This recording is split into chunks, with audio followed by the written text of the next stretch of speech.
జాతీయ అధ్యక్షులు కింజరాపు అచ్చెన్నాయుడు గారికి,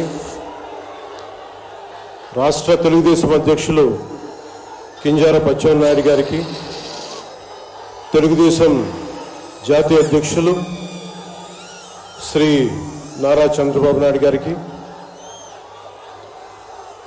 యువ నాయకులు, తెలుగుదేశంని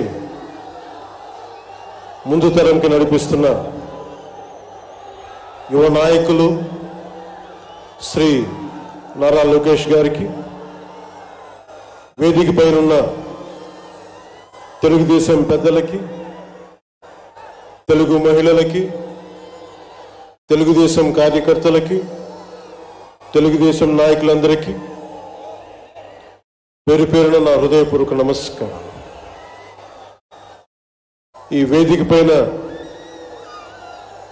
ఉన్న జనసేన నాయకులకి, పిఏసీ చైర్మన్ నాదెండ్ల మనోహర్ గారికి, ఇక్కడికి వచ్చేసిన జన సైనికులకి, సభకు మద్దతుగా వచ్చిన వీర మహిళలకి నా హృదయపూర్వక నమస్కారం. మా సోదరులు, సోదర సమానులు శ్రీ నందమూరి బాలకృష్ణ గారికి నా ప్రత్యేక నమస్కారం. ఈ సభని, యువకులని సభ ఇలా జరుగుతుంది, నన్ను ఆహ్వానించాలని ప్రతిపాదన వచ్చినప్పుడు నేను నాదెండ్ల మనోహర్ గారికి ఒకటి చెప్పాను. 220 రోజుల పైచిలుకు పాదయాత్ర చేసి 3000 కిలోమీటర్ల పైగా నడిచి 97 నియోజకవర్గాలు ప్రత్యక్షంగా అక్కడున్న ప్రజల కష్టాలన్నీ, సాధక బాధలు తెలుసుకొని, ఇది లోకేష్ గారి రోజు, ఇది ఆయన రోజున ప్రత్యేకించి ఆయనే ఉండాలి తప్ప ఇంకా వేదిక పైన నేను ఉండడం సబబా అంటే కాదు, మీరు ఖచ్చితంగా ఉండాలి అని లోకేష్ గారు మనస్ఫూర్తిగా నన్ను ఆహ్వానిస్తే 4 దశాబ్దాల సుదీర్ఘ అనుభవంతో ముఖ్యమంత్రిగా, ప్రతిపక్ష నాయకులుగా శ్రీ నారా చంద్రబాబు నాయుడు గారు ఆహ్వానం మేరకు మనస్ఫూర్తిగా నేను ఈ ఆహ్వానాన్ని మన్నించి ఇక్కడికి వచ్చాను. పాదయాత్ర జగన్ గారి పాదయాత్ర లాంటిది కాదు, ఇది బొగ్గలు నిమిరే పాదయాత్ర కాదు, ఇది కష్టాలు తెలుసుకున్న పాదయాత్ర, మాటలతో ఉన్న పాదయాత్ర కాదు, చేతలతోటి చూపించే పాదయాత్ర. అలాంటి పాదయాత్రని చేసిన లోకేష్ గారికి మనస్ఫూర్తిగా నా ధన్యవాదాలు తెలుపుకుంటా ఉన్నాను. ఒకసారి నాకు పాదయాత్ర చేస్తున్నప్పుడు చాలా అసూయ ఉంటుంది. నేను నడుద్దామంటే నాకు నడవనిచ్చే పరిస్థితి ఉండదు. పాదయాత్ర వల్ల చాలా అనుభవాలు ఎదురవుతాయి. చాలా మందితో సాధక బాధలు తెలుసుకోవచ్చు, కష్ట సుఖాలు పంచుకోవచ్చు. అలాంటి అవకాశం నాకు లేనందుకు ఈరోజు నాకు చాలా బాధగా. అలాంటి నాకు రాని అవకాశాన్ని లోకేష్ గారు దిగ్విజయంగా చేయటం, పూర్తి చేయడం నాకు చాలా ఆనందంగా ఉంది. మన ఆంధ్రప్రదేశ్ స్ఫూర్తి భారతదేశానికి చాలా కీలకమైనది. ఈ రోజున భాషా ప్రయుక్త రాష్ట్రాలు ఏర్పడ్డాయి అంటే పుట్టి శ్రీరాములు గారి బలిదానం, త్యాగ ఫలితం. ఆయన స్ఫూర్తి వల్ల ఈ రోజున మనకి భాషా ప్రయుక్త రాష్ట్రాలు ఏర్పడ్డాయి. సో భారతదేశానికి మనం చాలా స్ఫూర్తినిచ్చిన నేల ఇది. అలాగే ఐఏఎస్లు, ఐపీఎస్లు ఉమ్మడి ఆంధ్రప్రదేశ్కి రావాలని ఉవ్విళ్ళూరేవారు. ఈ ఐఏఎస్ అకాడమీల్లో, నైనిటాల్లో ఉండే అకాడమీస్లో ప్రతి ఐఏఎస్ అధికారి చెప్పేది ఆంధ్రప్రదేశ్ ఒక మోడల్ స్టేట్, అది అక్కడికి వెళ్ళాలి. ఈ రోజున అలాంటి ఆంధ్రప్రదేశ్ ఎందుకు వెళ్ళకూడదో ఆ మోడల్ కింద అయిపోయింది ఈ జగన్ గారి నాయకత్వంలో. నేను చంద్రబాబు గారు జైల్లో అన్యాయంగా పెట్టినప్పుడు నాకు చాలా బాధ కలిగింది.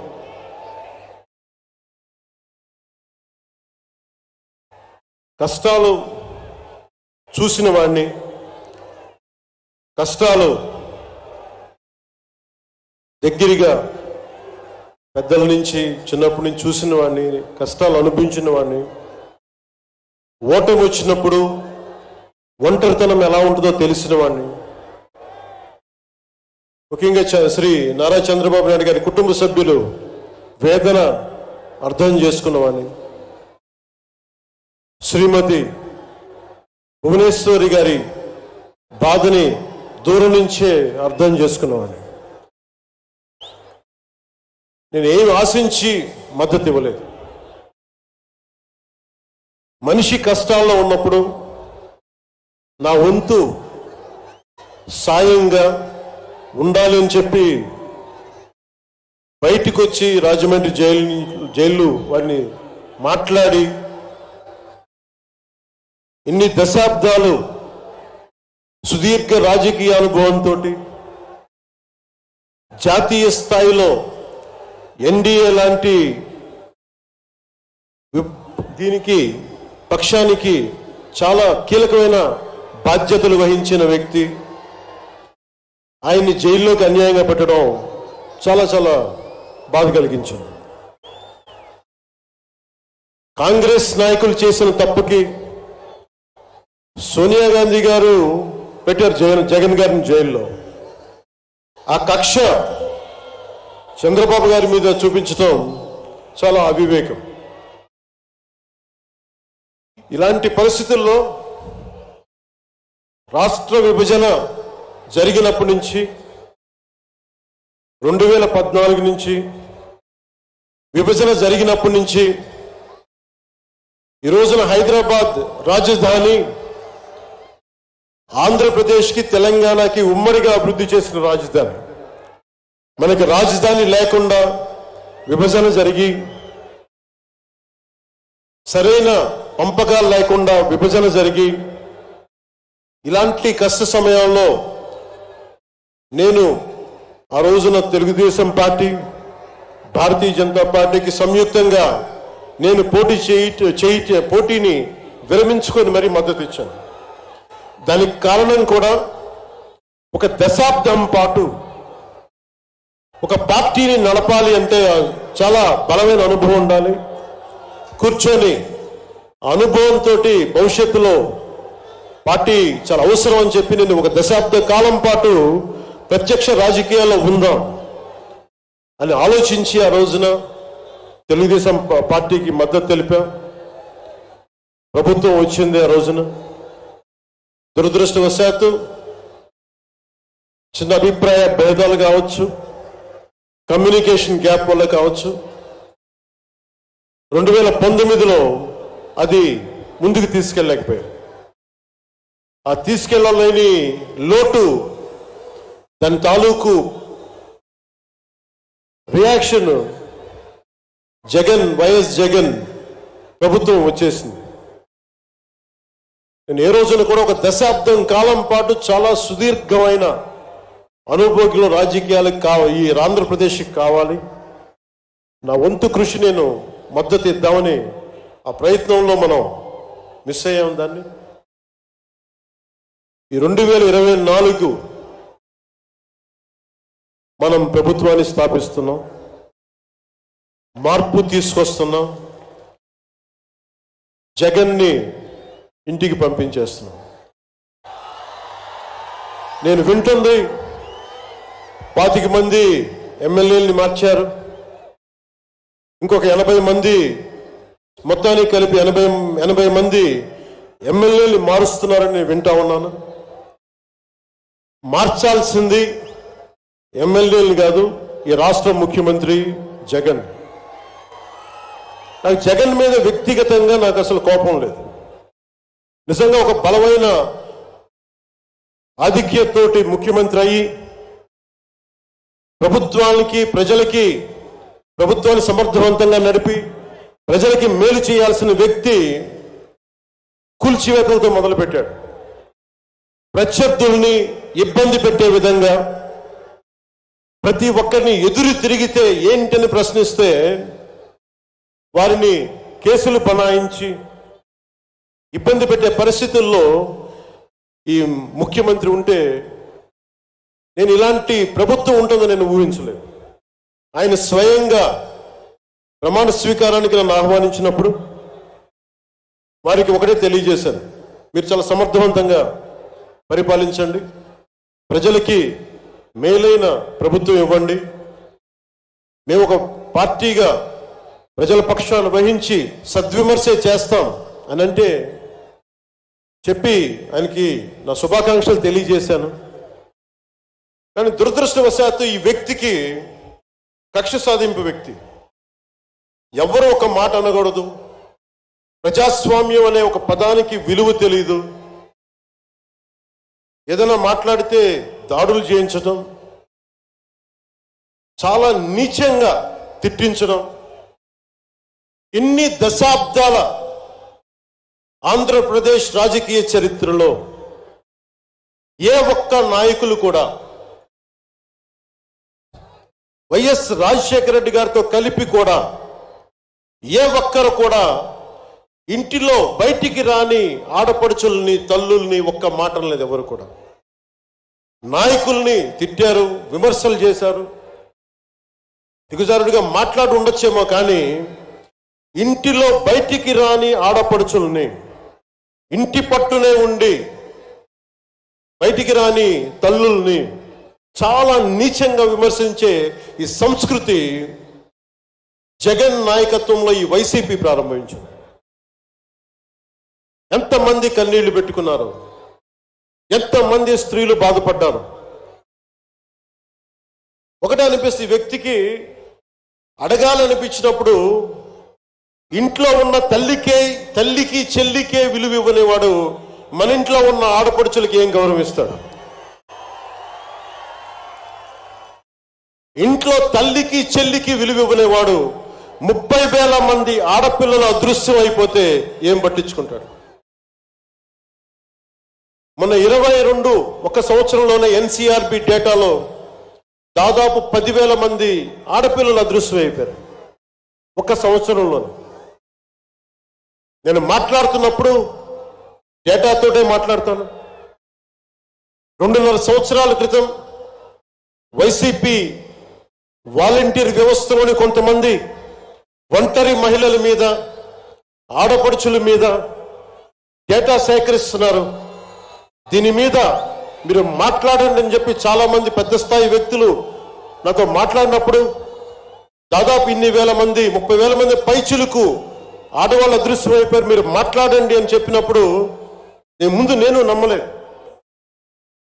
కానీ డేటా తెప్పించుకొని చూస్తే నేను గళమెత్తినప్పుడు వైసీపీ వాలంటీర్ వ్యవస్థ మీద ఆ రోజున ప్రత్యేకించి చెప్పాను, యువతకి ఉద్యోగాలు వస్తే చాలా ఆనందించేవాడిని. కానీ కొద్దిమంది వాలంటీర్స్ చేసే ఈ విధానాల వల్ల ఒంటరి మహిళలు, ఒంటరి ఆడవాళ్ళు, భర్త లేని వారు చాలా అన్యాయాలకు గురవుతూ ఉంటే అన్నింటికి తెగించి నేను ఎప్పుడు గొంతెత్తినా ఓట్లని బేస్ చేసుకొని మాట్లాడను, మార్పుని బేస్ చేసుకొని మాట్లాడతాను, మార్పుని ఆధారం చేసుకొని మాట్లాడతాను. వారాహి యాత్రలో ఆ రోజు ప్రారంభిస్తే నా మీద విపరీతమైన దాడులు జరిగినాయి, విపరీతమైన విమర్శలు, కువిమర్శలు అన్నిటినీ భరించాం. చివరికి విశాఖపట్నంలో కూడా నేను ఎయిర్పోర్ట్ నుంచి మనకి పార్టీ కార్యక్రమాలకు వస్తూ ఉంటే పోలీసుల చేత నన్ను రానివ్వకుండా చేసి, ప్రజలు నమస్కారం చేస్తుంటే ప్రతి నమస్కారం చేయడానికి కూడా ఒక ఉన్నత స్థాయి అధికారి చాలా నీచంగా మాట్లాడి కూర్చోమని చెప్పే స్థాయికి వెళ్ళిపోయింది ప్రభుత్వం. పొరపాటు ఆయన పక్కన స్టాండింగ్ ఇన్స్ట్రక్షన్స్ వస్తూ ఉన్నాయి అధికారికి. పొరపాటు ఆయనకి స్పీకర్ ఫోన్ నొక్కకపోయింది అధికారి మాట్లాడుతూ ఉంటాయి. మనందరికీ తెలిసిన మాట్లాడితే అన్నిటికీ అన్ని శాఖలకి మంత్రి అయిన ఒక పెద్ద మనిషి ఆయన గొంతు వినిపిస్తూ ఉంది. ముందుకు వెళ్ళనివ్వకండి, కూర్చోబెట్టండి, ఇవన్నీ మాట్లాడుతూ ఉన్నారు ఆయన. నాలాంటి వాడికే ఇలాంటి ఇబ్బందులు వస్తే సగటు మనిషికి ఎలా ఉంటుందో మీరు ఆలోచించండి. సుదీర్ఘమైన అనుభవం ఉన్న శ్రీ చంద్రబాబు గారికే ఇలాంటి పరిస్థితులు వచ్చినప్పుడు సగటు మనిషికి ఎలా ఉంటుంది? చాలా అనుభవజ్ఞులైన ఒక్కొక్క సీనియర్ నాయకులకే ఇలాంటి పరిస్థితులు ఉంటే రేపొద్దున భవిష్యత్తులో ఇంకొక మారు వైసీపీ ప్రభుత్వం వస్తే ఎవ్వరూ ఇళ్లలో ఉండలేరు, ఆంధ్రప్రదేశ్లో ఉండలేరు, పెట్టుబడులు రావు. ఇవన్నీ మారాలి. నేను 2021లో ఇప్పటం సభలో వైసీపీ వ్యతిరేక ఓటు చీలనివ్వను. దానికి నాకేదో అద్భుతాలు జరుగుతాయని కాదు, కానీ నిజంగా యువత భవిష్యత్తును దృష్టిలో పెట్టుకొని, మహిళల భద్రతను దృష్టిలో పెట్టుకొని, మనకి వ్యాపారస్తుల పెట్టుబడులను దృష్టిలో పెట్టుకొని, సంక్షేమాన్ని దృష్టిలో పెట్టుకొని ఈ వైసీపీ ప్రభుత్వం మారాలి. వైసీపీ వ్యతిరేక ఓటు అన్నీ కలిపి ఏకతాటిపై ఒక ప్లాట్ఫామ్ పైన రావాలని చెప్పి ఆ రోజు నేను కన్న కోరిక, నా ఆలోచన ఈ రోజున మన ఉత్తరాంధ్రలో యువగలంలో ఈ విధంగా కనిపిస్తున్నప్పుడు ఒకవైపు తెలుగుదేశం నాయకులు, ఇంకోవైపు జనసేన నాయకులు, దానికి మద్దతుగా మీరందరూ రావడం నాకు నిజంగా చాలా ఆనందం కలిగిస్తుంది.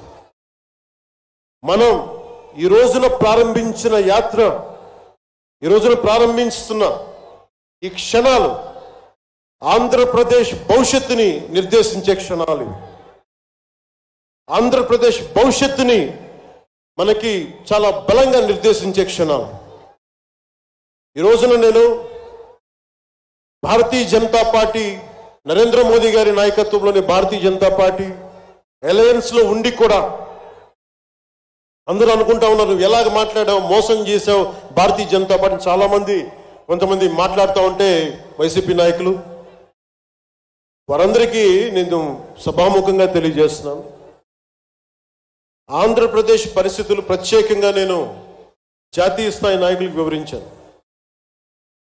వారికి వివరించి నాకు వేరే దారి లేదు. నాకు రోడ్డు మీద తిరుగుదామంటే కేసులు పెడతా ఉన్నారు, ప్రజాస్వామ్యబద్ధంగా గళం విప్పుదా ఉంటే కేసులు పెడతా ఉన్నారు, వ్యవస్థల్ని నిర్వీర్యం చేస్తూ ఉన్నారు. ఒక చిన్నపాటి సినిమా టికెట్లకు కూడా కూర్చోబెట్టి మొత్తం చీఫ్ సెక్రటరీ దగ్గర నుంచి ఎంఆర్ఓల దాకా వాడి ప్రజా వ్యవస్థలను దుర్వినియోగం చేస్తూ ఉన్నారు. నాలాంటి వాడికే సమస్యలు ఉన్నప్పుడు భవిష్యత్తులో ఆంధ్రప్రదేశ్ అంధకారానికి గురవుతుంది.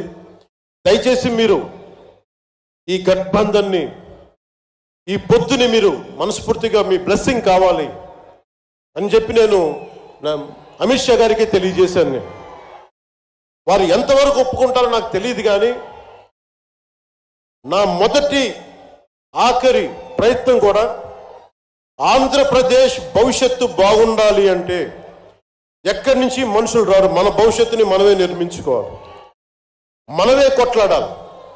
అలాంటి ఆంధ్రప్రదేశ్ భవిష్యత్తుకి వైసీపీకి నాయకులు అందరని చెప్పట్లేదు, కానీ గూండాగర్దీ చేసేవాళ్ళు, క్యారెక్టర్ అసాసినేషన్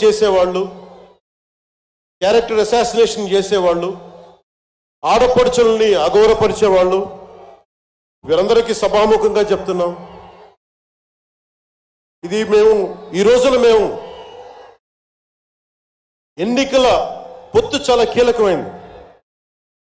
మనం కనుక ఈ పొత్తు పెట్టుకోకపోతే భవిష్యత్తులో రోడ్ల మీదకి వచ్చి కర్రలు కత్తులు పట్టుకొని వైసీపీ గూండాలతో కొట్లాడాల్సి వస్తుంది. నేను కేంద్రంలో ఇదే చెప్పాను. ఈ రోజున కనుక మనం ఈ పొత్తును పెట్టుకోకపోతే నాతో సహా వైసీపీ గూండాలని ఎదుర్కోవడానికి ఒక కర్ర కత్త పట్టుకొని మేము కూడా రోడ్ల మీదకి వచ్చి మేము వీధి గొడవలు క్రియేట్ చేసుకు మేము వచ్చి రక్షించుకోవాల్సి వస్తుందని చెప్పి నేను ప్రత్యేకించి కేంద్ర నాయకత్వానికి చెప్పాను. ఎందుకంటే ఇంక భవిష్యత్తులో ఇంకొకసారి వైసీపీ వస్తే నేను 2019లో కూడా చెప్పాను, ప్రతి కొండని కోనని వీళ్ళు దోచేసుకుంటారని. వీరికి ప్రజాస్వామ్యం మీద గౌరవం లేదు వీరికి. అందుకని ప్రత్యేకించి ఈ పొత్తుని సాధ్యమైనంత ఎక్కువ కాలం ఉంటే ఆంధ్రప్రదేశ్ భవిష్యత్తు నిలదొక్కునే వరకు ఇది ఉండాలి పొత్తుని మనస్ఫూర్తిగా నేను ఆకాంక్షిస్తున్నాను. నేను భవిష్యత్తు నేను కూర్చునేది రోడ్లు కానీ సోదరులు లోకేష్ గారు చెప్పారు, జనసేన ఆలోచన విధానంతో మేమందరం మాట్లాడుకున్నాం. భవిష్యత్తులో ఉమ్మడి మేనిఫెస్టో కూడా రిలీజ్ చేస్తాం. దాంట్లో ముఖ్యంగా నేను చెప్పదలుచుకుంటుంది ఇన్ఫ్రాస్ట్రక్చర్, రోడ్లు కానీ హెల్త్ కేర్ కానీ, primary health care centres, secondary health care centres, tertiary health care centres, అలాగే మనకి యువతకి ఉపాధి అవకాశాలు, గవర్నమెంట్ ఎంప్లాయీస్కి సిపిఎస్ రద్దు మీద ఎలాంటి నిర్ణయం తీసుకోవాలి, రెబీరా గారు పెట్టినట్టుగా పోలీస్ రిఫార్మ్స్ ఇంప్లిమెంటేషన్, అలాగే టీచర్లకి ఉద్యోగాల భర్తీ, రైతులు, కౌలు రైతులు, ఉద్యానవన రైతులు, సెరికల్చర్ రైతులు, ఆక్వా రైతులకి లాభసాటిగా ఎలా ఉండాలి, ప్రభుత్వ పాఠశాలలు, సంక్షేమ హాస్టల్ స్థితిగతుల్ని ఎలాగ మార్చాలి, అంగన్వాడీ కార్యకర్తలకు ఎలాగ ఉండాలి, అండగా ఉండాలి, పంచాయతీల్ని ఎలా బలోపేతం చేయాలి, మత్స్యకారులకి, గిరిజనులకి, దళితులకి ఎలాంటి పథకాలుంటే వారి జీవితాలు మరింత మెరుగవుతాయి, అలాగే చేనేత కార్మికులకి ఎంత అండగా ఉండాలి, వైద్యం అందుబాటులోకి ఎలా తీసుకురావాలి, సంఖ్యాబలం లేని బీసీ కులాలకి ఎంత అండగా ఉండాలి, వీటన్నిటి మీద చాలా లోతైన ఒక ఎక్సర్సైజ్ చేస్తా ఉన్నాం. దీన్ని బేస్ చేసుకొని ఒక ఉమ్మడి కార్యాచరణకు ఉమ్మడి ప్రణాళిక నారా చంద్రబాబు గారు మేము కలుసుకొని వచ్చే ఇలాంటి పెద్ద సభలో, రానున్న పెద్ద సభలో ఒకటి సంయుక్తంగా దీన్ని రిలీజ్ చేస్తాం. ఈరోజు నేను ప్రత్యేకించి నా మాటని, ఇది లోకేష్ గారి రోజు కాబట్టి, ఆయన కష్టపడి ఆయన రోజు కాబట్టి నేను నా ఉపన్యాసాన్ని కుదించే మాట్లాడుతున్నాను. ముగింపు వాక్యాలుగా నేను మాటకి, మైత్రికి చాలా విలువనిస్తాను. కష్టాలు వస్తే ఒంటరితనం ఎలా ఉంటుందో అనుభవం ఉన్నవాడిని. తెలుగుదేశం ఆది నాయకులు కొండంత కష్టంతో ఉన్నప్పుడు వారు, వారి కుటుంబం, వారి పార్టీ కార్యకర్తలు, వారి పార్టీ నాయకులు మీరు కొండంత కష్టంలో ఉన్నప్పుడు నేను అర్థం చేసుకున్నవాడిని. వ్యక్తి ప్రయోజనాలు, వర్గ ప్రయోజనాలు, పార్టీ ప్రయోజనాలు అన్నిటినీ దాటి ఒక తోటి మనిషిగా, ఒక సాటి మనిషిగా నేను మీకు అండగా నిలబడ్డాను.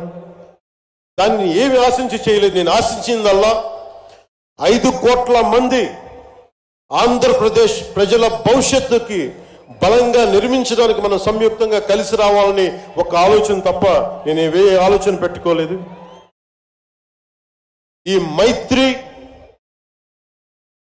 ఈ స్ఫూర్తి అందరూ సమిష్టిగా వచ్చే చాలా సంవత్సరాల వరకు దీన్ని కాపాడుకోవాలని ఆశిస్తూ నా ఉపన్యాసాన్ని ముగిస్తున్నాను. మీ అందరికీ పేరు పేరున ధన్యవాదాలు తెలుపుకుంటూ, ఇందాక లోకేష్ గారు చెప్తున్నట్టుగా హలో ఏపీ చెప్పుకుందాం ఒకసారి. Hello AP, hello AP. వైసీపీకి బాయ్ బాయ్ చెప్తాం. మన ప్రభుత్వాన్ని స్థాపించుకుందాం, భవిష్యత్తు నిర్మించుకుందాం అని తెలియజేసుకుంటూ మీ అందరికీ పేరు పేరున ధన్యవాదాలు తెలుపుకుంటూ తెలుగుదేశం జనసేన మైత్రి వర్ధిల్లాలి, ఇది చాలా అద్భుతంగా సాగాలని మనస్ఫూర్తిగా కోరుకుంటూ దీనికి బీజేపీ అధినాయకత్వం సంపూర్ణమైన ఆశీస్సులు అందజేస్తారని మనస్ఫూర్తిగా ఆకాంక్షిస్తూ సెలవు తీసుకున్నాను. జై హింద్.